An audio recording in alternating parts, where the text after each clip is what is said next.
on 749 in Tech Talk. When Microsoft brought Skype, many users were concerned that the software would fall by the wayside, but not so. There have been several improvements. The latest one will have people talking all about it in different languages. Here to translate the big news in Skype is our resident tech expert, owner of that computer store in Irmo, South Carolina, Stephen Miano. Stephen, good morning. Hey, Friendy, how are you? Good, thanks for being here, Stephen. All right, Stephen, so what's this big new feature everyone's talking about? Different languages. Yes, effectively it is a universal translator for Skype. That's cool. Yeah, because it's big video conferencing app, but of course the world's a big place. All right, so je peux parler français? Je parle un peu le français. Okay, Oui. Stephen, yes. All right, so like in Star Trek. Almost, not quite as cool, because in Star Trek, like everybody just speaks and said, "Oh, I understand Klingon." This works a little bit differently. You talk. They want you to use a microphone and a headset right now, because all the background noise. Yeah. You speak to the person on Skype, and then the artificial voice translates for you in real time. And it also puts it up in a chat window so that you can actually read. Oh. So, say you're speaking to someone let's say you don't speak Spanish, right, because I don't know if you do, and you say, "Hey, how's it going?" And it'll be like, "Hola, ¿cómo estás?" And the little robot voice will say that and allow you to. That's pretty cool. Yeah, it's big stuff.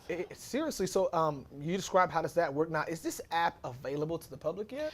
It is, and this is kind of the big news. It's been in preview for almost a year. Microsoft unveiled it last year, actually right after the World Cup. I'm sure taking off all the kinks to get something to work, because if you could talk and it translate what you're saying in another language, then it could get real awkward, and it's not perfect. And what I think is really cool about this is it is available to users of Windows 8.1, or if you're using the Windows 10 preview, and they're using that input. They want you to use it to make it better, because the more it translates, the more it learns. And only some languages are available right now.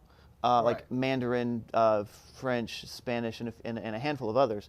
But as people use it and as they introduce more languages, we'll start seeing that spread through the Skype ecosystem. Isn't it so interesting now? We're talking about 2015, where language has become such a major part of our lives, apart from English, because before it was just English, but now you have to learn, you have to be bilingual. Well, with globalization, yeah. I mean, my wife is from out of the country, so this would give my daughter an opportunity to maybe speak to her grandmother on the other side of the world, or so cool. talk to friends in other countries, and get a global perspective on news, on entertainment, everything. So it really opens up a lot of avenues. Yeah. And everybody here knows I'm a French guy, so I think it's really cool to know that everybody else could learn a different language. Yeah, well, because you can through immersion, you could talk to somebody and then start to pick up other languages by saying, "Oh, this is what I said, this is what it sounds like," and that's how it's written. That's cool. All right, so in French, merci, Stephen. Je parle un peu le français. Un peu français? Okay, oui. Okay, d'accord. Merci, Stephen. All right, folks, we'll be back after this. Stay with us.